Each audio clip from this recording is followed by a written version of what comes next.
Assalamualaikum. Waalaikumsalam, Nyak. Tiba Nyak sih kau. Senang beres-beres Jaya. Ya, Nyak. Alhamdulillah. Serambek kafe, Nyak. Kafe baru. Kafe baru. Luar biasa kemajuan Kubu Gadang kelihatannya. Bikin kafe baru. Ya. Alhamdulillah. Untuk jadi ruang diskusi. Jadi nak makan je minum sudah, Nyak. Sampai orang beraja tentang desa wisata. Ya. Tempat pembelajaran, tempat diskusi, tempat santai-santai. Bertemu sosok-sosok inspiratif modelnya orang di Siko. Ya, kita ingin Apanya? berbincang dengan Ija. Siap. Sebagai penggiat pariwisata. Ya, siap. Kita bincang tentang Ija. Siap. Nah, biar lebih pas komunikasi dengan kawan-kawan lain. Baiklah kawan-kawan, Assalamualaikum warahmatullahi wabarakatuh. Selamat bertemu lagi di channel Dango Inspirasi Uda Joni. Hari ini kita akan berbincang-bincang dengan sosok perempuan aktif di daerah Minangkabau ini. Nama kerennya Yuliza Zen. Panggilan sehari-hari Ija. Iya. Oke, Ja. Selamat datang di Kubu Gadang, ya. Ya. Kita ingin berbincang dengan Ija tentang aktivitas sebagai penggiat pariwisata. Ya.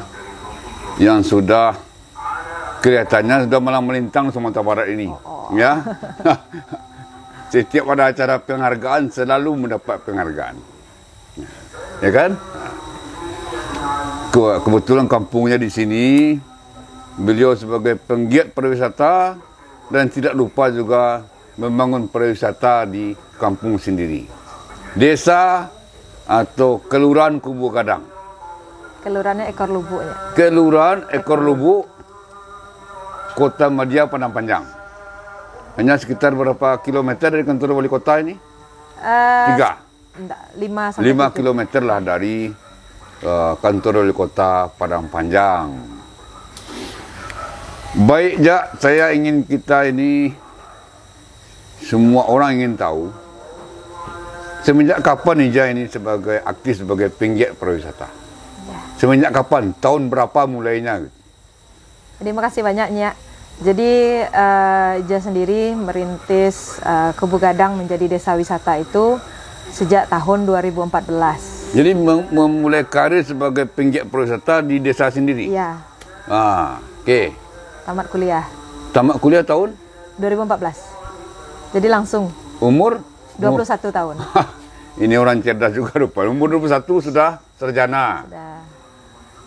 Hebat. 21 umur tahun 2014. Mulai sebagai penggiat pariwisata. Membangun desa wisata ini. Baik. Kira-kira jadinya desa wisata Kubu Gadang ini berapa tahun ini? Jadi ada tahapannya. Iya, mulai dikunjungi orang. Mulai dikunjungi orang. Ya. Jadi 2014 itu sebenarnya kan Ija sendiri mendapatkan materi tentang pariwisata itu karena ada pelatihan di Dinas Pariwisata. Jadi Ija perwakilan dari Karang Taruna sebenarnya. Nah, berarti aktivis Karang Taruna yang ikut pelatihan pariwisata. Oke. Iya. Lalu melihat bahwasanya kita kan pergi studi banding ke desa wisata Rantih. Dikasih tahu tentang desa wisata Sanjay waktu itu. Jadi waktu itu kita dapat mindset baru bahwasanya ternyata pariwisata itu tidak hanya lagi air terjun, pantai, kebun binatang. Tapi ternyata orang ke sawah bisa loh mah jadi daya tarik wisata. Jadi satu hal mindset yang kita temui adalah kalau kampung orang bisa, pasti kampung awak bisa. Kalau orang bisa, kenapa kita tidak bisa? Gitu. Oke. Jadi wisata yang berbasis sumber daya lokal. Ya. Community based tourism. Community based tourism. Ya, bagus. Ini sebetulnya pariwisata yang kita mimpikan sebetulnya. Nah, Ija sudah menjadi penggiat ini. Sudah 10 tahun. 10 tahun. 10 tahun ya. Ternyata sudah masuk 10 tahun. Sudah 10 tahun sebagai penggiat pariwisata. Kira-kira Kubu Gadang yang digarap ini tahun berapa mulai populernya ini? Jadi Kubu Gadang ini kan pertama Sekarang kan kali sudah dapat penghargaan dari berbagai pihak ini. Kalau ada level pariwisata itu, desa wisata itu SD, SMP, SMA dan perguruan tinggi, ini sudah level 3 ini. Iya, level Sudah maju. sudah maju. Terakhir kan Mandiri. Mandiri. Ini sudah level maju. Hanya satu ini kan di Sumbar. Ada beberapa, tapi yang disertifikasi oleh kementerian sebagai desa wisata yang berkelanjutan hanya Kubu Gadang. Ya, Kubu Gadang di Sumatera Barat. Yang kalau tidak salah ada 500 desa wisata. Ini kan tugas berat Ija juga ke depan nih. Bagaimana memajukan semua desa wisata sesuai potensinya masing-masing. Ya. Tidak harus menduplikasi Kubu Gadang, cuma bagaimana potensinya itu yang dikembangkan, kan begitu. Ini tugas berat nih, Ja. Ija yang tergabung juga dalam tim sanak ya. Iya. Ya boleh, ini tergantung bagaimana daerah memberdayakan nanti. Yang jelas Ija kan siap untuk memberi dukungan. Oh siap. Siap. Nah kira-kira desa Kubu Gadang ini sudah begitu populernya tahun berapa mulainya ini? Mulai ramai dikunjungi orang? Mulai ramai. Jadi begininya, 2014 kita mulai, 2015 baru ada SK Pok Darwis. 2015 itu kawan-kawan menginisiasi Jadi tentang kita bangun Pok Darwis dulu. Iya, Pok Darwis dulu. Sebagai basis gerakan ya. Iya. Kita sampaikan ke dinas. Kalau biasanya dinas yang meminta masyarakat membuat Pok Darwis, kalau ini kita yang minta ke dinas. Ya. Pak, kita sudah punya Pok Darwis gitu. Kita mau membangun desa wisata. Jadi waktu itu satu tantangan dari dinas Dinas wisata pada panjang. Iya. Kalau mau buat Pok Darwis buktikan dulu 5 tahun bisa bertahan atau tidak, baru kita bantu. Tapi kalau nggak bertahan ya nggak kita bantu secara fisik atau yang lain. Oke Pak, siap. Yang penting SK-nya selesai. Yang penting di-SK-kan dulu. Iya. Jadi memang kita awalnya dibantu oleh kawan-kawan yang mendampingi itu menjual paket wisata Baronde. Baronde itu memanen padi bersama. Kita bawa wisatawan panen padi. Terus mulailah ada paket wisata itu, berarti satu. Yang kedua, makan baradai, makan sesuai adat tradisi kita di Nagari Gunuang. Ada petatah petiti, ada atraksi manati yang itu membawa wisatawan ke sini. Iya, tapi kita masih numpang di rumah gadang tempat orang lain gitu. Personilnya yang ini semua. Karena waktu itu tapi di luar desa ini? Iya. Oh, gitu. Iya, itu masih numpang. Terus yang ketiga, karena ada satu ikon di Tanah Datar itu Pacu Jawi dengan atraksi lumpur. Jadi kawan-kawan juga berinisiasi kenapa kalau kita tidak juga buat satu yang menjadi ikon juga. Kalau orang biasanya bersilat di tempat yang kering, kita bersilat di tempat yang berlumpur juga gitu. Jadi dibantu oleh kawan-kawan fotografer, akhirnya dapatlah foto-foto terbaik itu setelah didampingi oleh para pelatih dan yang tua-tua gitu. Akhirnya Silelanya ini yang sebenarnya memanggil wisatawan luar negeri. Nah, berarti yang sebagai pemancing orang luar adalah adanya silat di sawah lah ya? Iya. 2016 kita juga buat event Petang Puisi Kubu Gadang. Orang bersyair yang biasanya di gedung sekarang di sawah. Ya, itu kan langkah-langkah Ija untuk mempopulerkan desa ini sebetulnya. Boomingnya di 2018. Oh, booming 2018. 2018 kebetulan Kementerian Pariwisata punya program pasar digital. Nah, jadi waktu itu sebenarnya bukan Kubu Gadang yang menjadi pilot project karena ada di Batu Sangkar dan di Padang. Tapi ketika itu saya minta Kementerian untuk datang saja. Yang penting Kementerian berfoto di Kubu Gadang karena belum pernah Kementerian berfoto di Kubu Gadang. Tepat di sebelah sininya Kementerian berfoto, dia bilang seperti ini. Apa sih cita-cita kamu untuk Kubu Gadang gitu? Pak, yang penting alamnya tidak dirubah, tradisi dan budaya tetap dipertahankan, tapi masyarakat kita punya penghasilan dari situ gitu. Gak perlu rubah apa-apa, gak perlu dicat warna-warni. Kalau kita punya 100 juta, kamu mau buat apa? Pokoknya kuliner tradisional, permainan tradisi. Saya bilang seperti itu. Oke, deal. Kita punya 100 juta, kamu diskusikan. Besok saya tunggu informasinya. Akhirnya kita launching pasar digital. Oke. Itu udah benar. Jadi wisata desa itu tidak mengandalkan biaya tinggi sebetulnya. Hanya bagaimana kita memberdayakan apa yang ada di kampung kita. Kan itu saja sebetulnya. Jadi tidak membangun mall di sini, tidak membangun hotel di sini, kan begitu. Ya. Pokoknya semua bertumpu pada sumber daya lokal. Itu udah tracknya udah benar itu. Tapi aktivitas Hijak sebagai penggiat pariwisata, mengurus Kubu Gadang, mengurus desa lain di luar Padang Panjang. Iya. Saya dengar sampai ke luar provinsi juga aktif. Ini apa ini? Yang mendorong sampai berhari-hari meninggalkan rumah, meninggalkan abangnya. Kira-kira apa panggilan apa itu? Jadi sebenarnya ada yang mengatakan sedikit gilanya. Gilanya kenapa? Sebenarnya sebelum berkeluarga pun ada yang menjadi permasalahan, yaitu tentang karir pribadi. Apakah tidak mau mencari pekerjaan di luar? Jadi itu sudah menjadi salah satu poin. Itu tentang keluarga itu? Tentang keluarga, karena bagaimanapun, jadi waktu itu sebenarnya 2015 dia masuk S2-nya. 2015 masuk S2. Jadi 2015 itu pastinya orang tua punya target lebih kalau anaknya jadi PNS atau jadi dosen gitu. Ya, kebanyakan orang kan menganggap kalau bekerja itu kalau jadi PNS. Iya. Jadi memang ketika 2017 berkeluarga, 2016 berkeluarga, saya berpikir kalau pergerakan ini akan terhenti setelah punya anak. Tapi ternyata malahan lahir anak pertama di saat kompetisi pemuda pelopor di Jakarta gitu. Dikasih nama oleh menteri. Itu hanya untuk nama Kubu Gadang sampai ke kementerian. Jadi strateginya kalau jalannya hanya, saya kita bangun desa wisata, jalannya hanya jalan yang biasa, biasanya kurang viral. Jadi tiap tahun dari 2015 dia pasti mengikuti kompetisinya. Jadi 2017 itu melahirkannya di Jakarta. H-1 lahiran pergi ke Jakarta. Itu udah gila. Tapi ternyata setelah itu memang aktivitas tidak terhenti. Kenapa bisa ya akhirnya suami mengizinkan. Sebenarnya 2017 itu titik balik. Saya diminta untuk berhenti untuk melakukan aktivitas ini. Oleh? Karena suami. Ya. Karena sebenarnya ya apakah akan tetap melanjutkan ini karena tidak ada masa depan kayaknya. Ya. Karena waktu itu dari segi penghasilan pun masih ya bisa dibilang tidak ada lah ya. Kalaupun ada mungkin dalam 1 bulan baru 100.000, 200.000 kayak itunya. Jadi saya bilang seperti ini.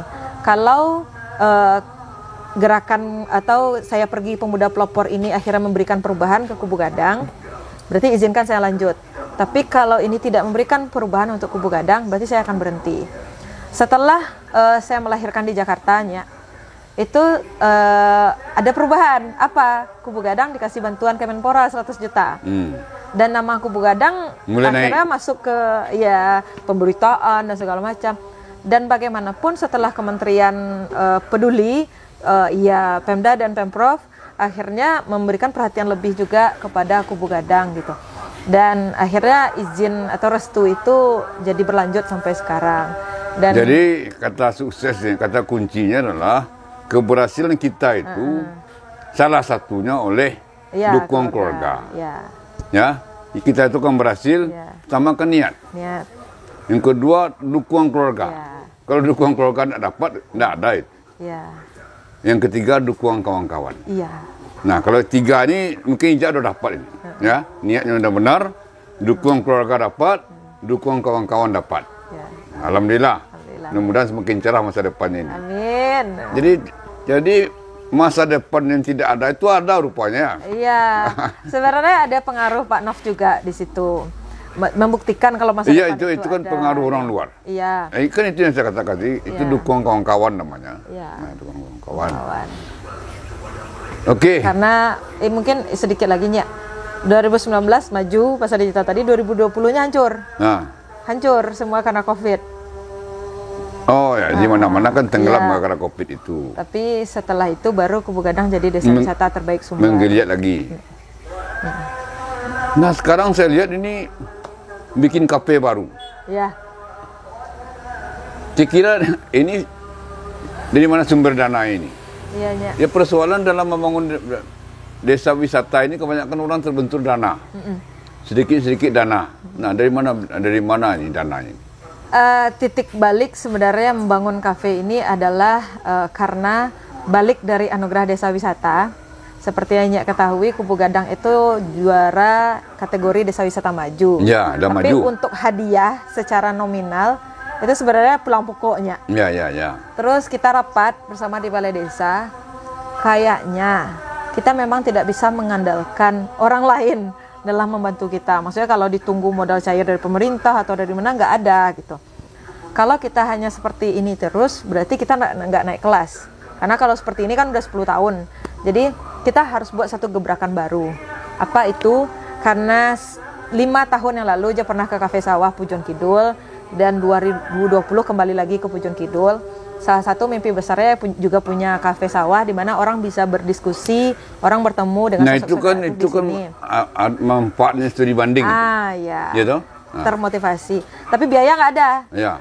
Karena sebagai sarjana ekonomi syariah mungkin ya. Jadi salah satu terobosannya itu memang harus membuat lembaga keuangan syariah. Salah satunya adalah koperasi gitu. Karena kita di masyarakat tidak bisa membangun perusahaan CV. Jadi ini kita dari dana koperasi ini. Koperasi. Membuat koperasi di desa ini. Ya. Untuk koperasi pariwisata. Ya. Jadi kita sepakat koperasinya bukan untuk simpan pinjam. Ya. Jadi apa? Untuk pariwisata. Ya, berapa uang yang cukup? Kali ini baru cukup buat kafe. Selanjutnya kita mau buat agrowisata, mana bisa ngasih makan kambing, yang lain gitu. Mau buat kebun jeruk dan lainnya.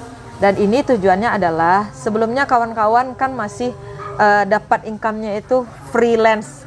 Kapan ada tamu baru dapat income.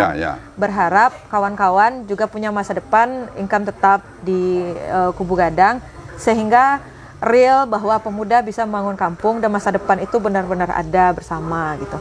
Karena kita mau membranding tentang sekolah desa wisatanya. Jadi sekarang udah mulai terasa di kampung ini kalau pariwisata itu memberi manfaat ya. Iya, karena memang ada pelaku homestay, kuliner. Oh, di sini sudah ada homestay segala macam. Homestay 20-nya. 20 ya. Maksudnya ini kan dukungan dari orang kampung sendiri. Iya, kesadaran mereka juga. Jadi kemajuan pariwisata itu di samping adanya pendamping segala macam, supporting dari orang kampungnya penting. Terutama dari permodalan. Ya toh? Jadi hebatnya Kubu Gadang ada yang nyumbang 500, 100, itu semuanya terakomodir dalam bentuk investasi dari masyarakat. Gitu.